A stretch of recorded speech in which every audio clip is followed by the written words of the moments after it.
Welcome to Unbiased and on the Fence. I'm Shane. Thank you so much for joining. Well, for those who have ears to hear and eyes to see, our world, our reality is changing right around us. Now, this is no surprise to those who see the Mandela effect, of course, because reality is changing in a way that would have seemed impossible to most of us just a short time ago. Many have been seeing it for decades. But three people I had Biker Babe, Joseph Reyna, and Jamie all send me some stuff that makes it more apparent than ever that our world is changing. Things are happening at a faster and faster pace, and if you pay attention, you can see it happening. The first bit I want to get into is let's see here. This clip. Now, I can't play the audio. I can play a little piece of it because I'll get a copyright hit, but I'll leave the link below to all of these. You can check them out for yourself. And also, I wanted to include a link to Jamie's channel. He actually had a clip of he was able to walk out right up to a bird and pet it before it actually, you know, um, got a little bit nervous and flew away. But just the fact that it trusted him to walk up to it and even touch it was just amazing to me. But just another indicator, and I'll put that link below too. I don't have it ready to play here, but definitely want to go to Jamie's channel and subscribe and check out that video. On top of what I'm about to show you, now Biker Babe sent this to me. This here is pretty amazing. This is a whale talking, mimicking human speech, and I'll play a little piece of the audio. But for the most part, I'll just have to just kind of read what it says here. Hello. There it was. They've got the music playing, but this killer whale can mimic the sounds of her trainer's words, and it's really amazing. Waikiki was trained to imitate a handful of words. Got her saying one, two, and the name Amy, and it's just mind blowing.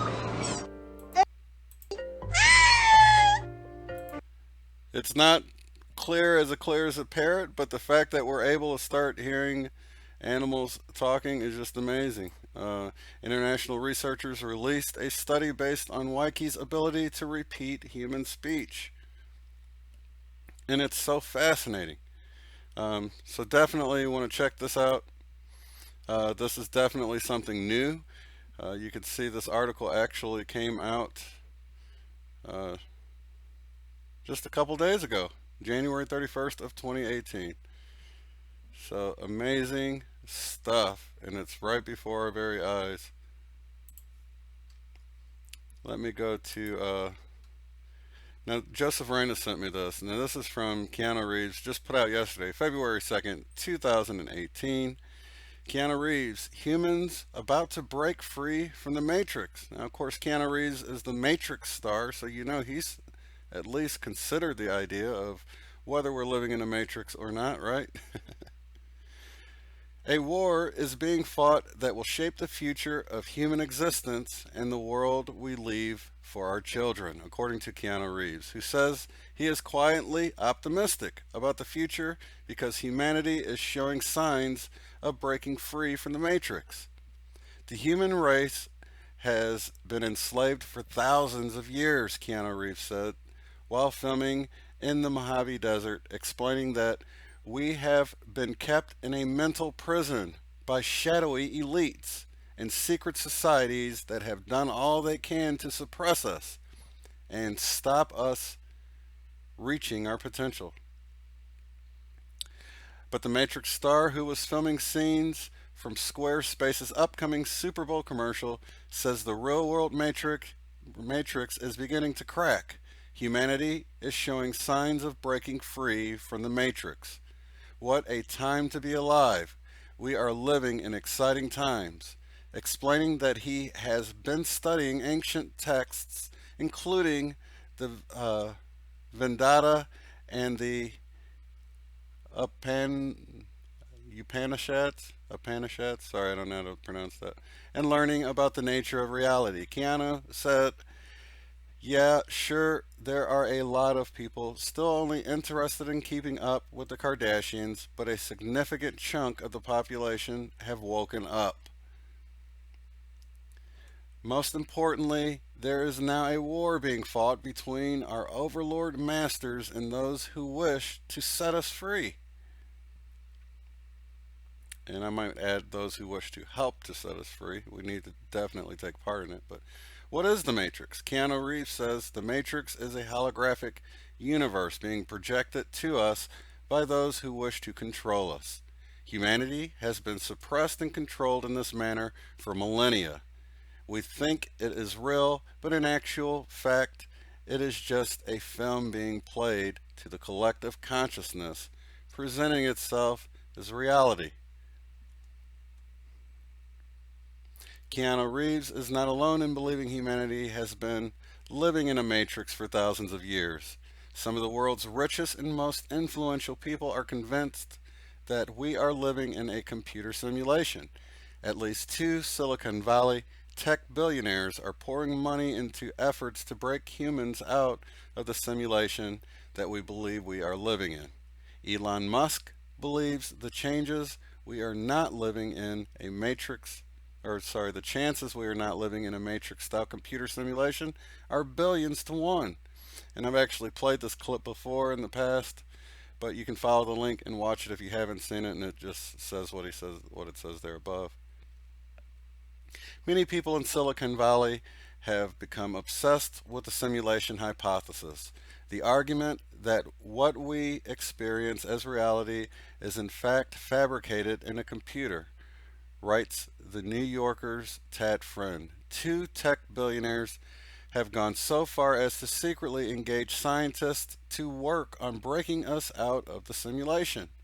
But Keanu Reeves believes the Silicon Valley guys have got it slightly wrong about breaking free of the Matrix. He has a word of advice for the tech billionaires.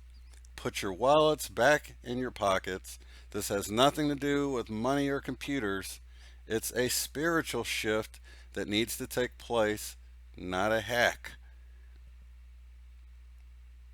According to Keanu, that spiritual shift is taking place.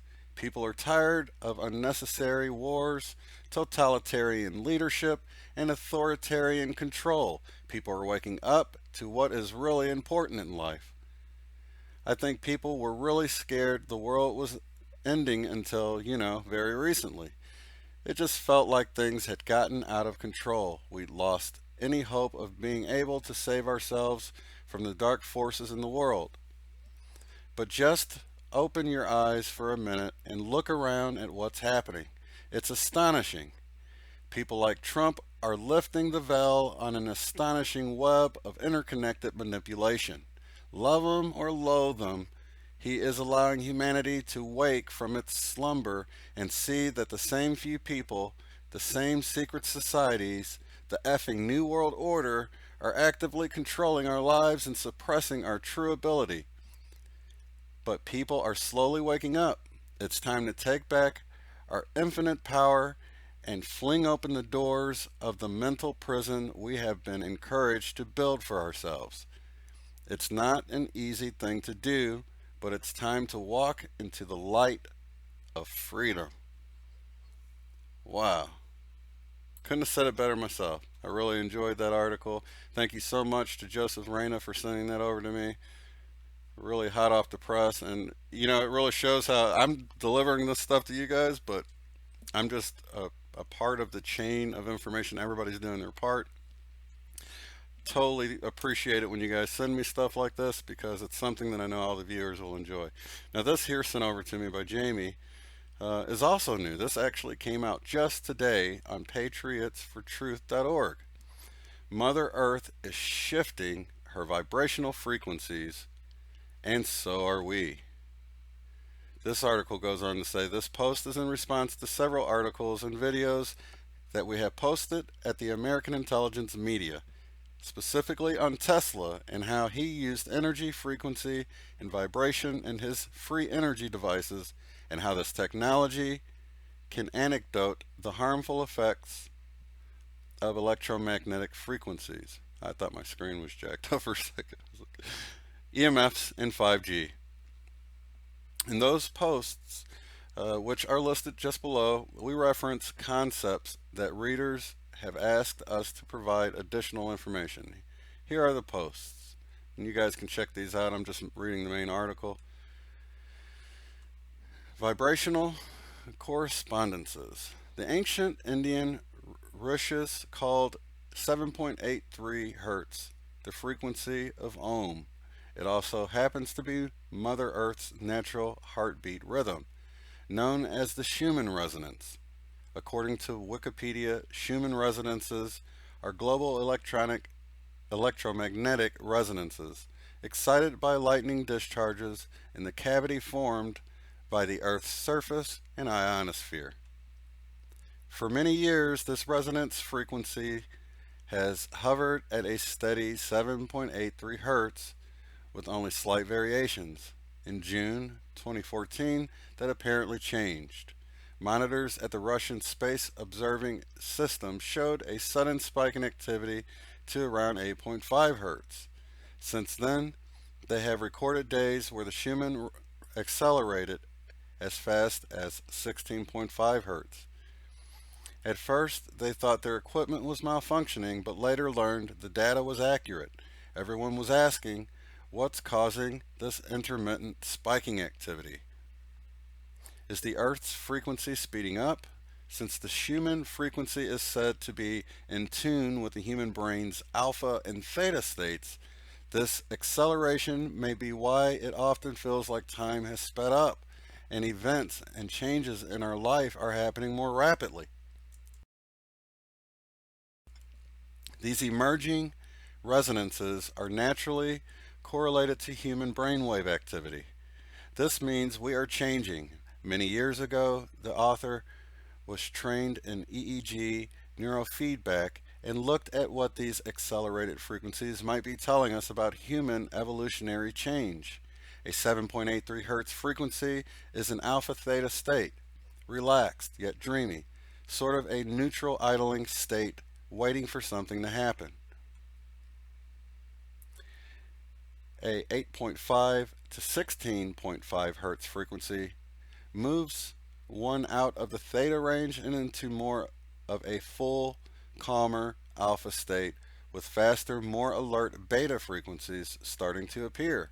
This correlates with slowly waking up cognitively. Amazing, isn't this?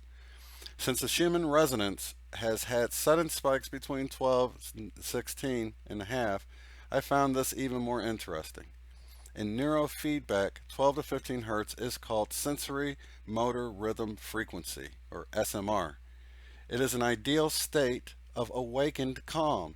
Our thought processes are clearer and more focused, yet we are still in the flow or in the know. In other words, Mother Earth is shifting her vibrational frequency, and perhaps so are we. This may be one of many signs that we are awakening. Scientists report that the Earth's magnetic field, which can affect the Schumann resonance, has been slowly weakening for the past 2,000 years, and even more so in the last few years. No one really knows why. I was told by a wise old sage from India that the magnetic field of Earth was put in place by the ancient ones to block our primordial memories of our true heritage. Very interesting information. This was so that souls could learn from the experience of free will unhampered by memories of the past. He claimed that the magnetic field changes are now loosening those memory blocks and we are raising our consciousness to greater truth. The veil is lifting. The blinders are coming off. If true, it raises even more intriguing questions. The world is awakening. Whatever is happening, it's clear that the acceleration may make you feel more tired, exhausted, dizzy, depressed, and even strange as you raise your own frequencies to be more in tune with the new earth. Adaptation Adaptation is not always an easy process, but keep in mind it's all part of your own unique awakening. The global electromagnetic resonance phenomenon is named after physicist Winfried Otto Schumann, who predicted it mathematically in 1952. Schumann resonance occur because the space between the surface of the Earth and the conductive ionosphere acts as a closed waveguide. The limited dimension of the Earth caused this waveguide to act as a resonant cavity for electromagnetic waves in the ELF band. The cavity is naturally excited by electric currents and lightning. Schumann resonances are the principal background in the electromagnetic spectrum beginning at 3 Hz and extending to 60 Hz, and appear as distinct peaks at extremely low frequencies, or ELFs, around 7.83, the fundamental, 14.3, 20.8, 27.3, and 33.8. In the normal mode descriptions of Schumann resonances, the fundamental mode is a standing wave in the Earth ionosphere cavity with a wavelength equal to the circumference of the Earth. This lowest frequency and highest intensity mode of the Schumann resonance occurs at a frequency of approximately 7.83 Hz, but this frequency can vary slightly from a variety of factors, such as solar induced perturbations to the ionosphere, which compresses the upper wall of the closed cavity. The higher resonance modes are spaced at approximately 6.5 Hz intervals, a characteristic attributed to the atmosphere's spherical geometry. The peaks exhibit a spectral width of approximately 20% on account of the dampening of the respective modes in the dissipative cavity. The eighth partial lies at approximately 60 Hz. And it's just more technical stuff here about how it works. And I want to add to that, when I actually mapped out the Schumann resonances to sound, because it's too low for the human ear to hear, but by adding 100 hertz to each one, I was actually amazed at how it ended up giving me a sort of a chord, a harmony, if you will, of these different frequencies. And like I said, you have to add 100 hertz or 200 hertz or something to it to make it, to bring it within the realm of what our ears can hear, because it's just so low. Uh, but yeah, it's pretty amazing to see all this happening right before our very eyes. And I think I have a lot of light workers and wanderers, volunteers that are subscribed and watch this stuff. I think more than ever, it's important that when we're down, we go to our higher selves and ask for help to lift us up. Ask God or whomever you feel comfortable with. I found that our higher power doesn't seem to mind. It's all about intention. And when you're looking to the love and the light and you ask for help, you get help from whoever that is. I'm not even sure that I can nail down who that is, but some kind of God, some kind of force that will help if you just help, cry out and ask for help. And you don't need to even let it get that bad. I was just talking with Angela earlier after the show, and I was thinking of it like, if you catch it before you start getting depressed, before you get sucked down, because it's like a magnet. It's like if you don't catch it soon enough and you let yourself start dwelling in impatience and depression, it's like a magnet. It just sucks you down until you don't even want to feel better. You feel so bad, you don't want to feel better. And then you can start, asking other people instead of your higher self, and you can start actually pulling other people down instead of what we were called here to do. We were called here to actually raise the vibration. And if we aren't taking care of ourselves, meditating, and I think the I Am discourses I covered, that's a great playlist to help you take control of your own emotions, because no one can change your emotions but you. So if you're down and depressed, you're the only one that can change that. And when you look to other people, all you can do is really pull them down. When you can go to the higher source with unlimited resources, ask for help there, spend time in meditation, changing up your diet, changing up your habit, getting exercise. All of these things can be helpful with keeping your vibrations up as a light worker. in these important times when we see everything changing right around us. Not getting impatient, because the second you start feeling impatient and feeling depressed, it pulls you down and it's hard to get back out of that. But no one can stop that from happening but you. We are ultimately the ruler of our own emotions. So we have to be mature, put on our big boy pants. I'm talking to myself as much as anybody here, but put on our big boy pants and raise ourselves up and do what we know we need to do to be right, instead of spreading around that impatience to other light workers and pulling them down when they really need to be there pulling others up that aren't light workers, just regular people. So we really have to take control of our thoughts and our emotions, ourself. We need to be responsible for that. We need to be mature. If we're light workers, we're mature. We should be mature enough to do those things, and we have plenty of help at our disposal when we ask our higher self. And be sure we're spreading the love and the light and the excitement and the love, and not really, being sort of an energy vampire, if you will, to other light workers when we know what the proper thing is to do. So with that, I will leave you guys. Thank you so much for watching. Have a good one.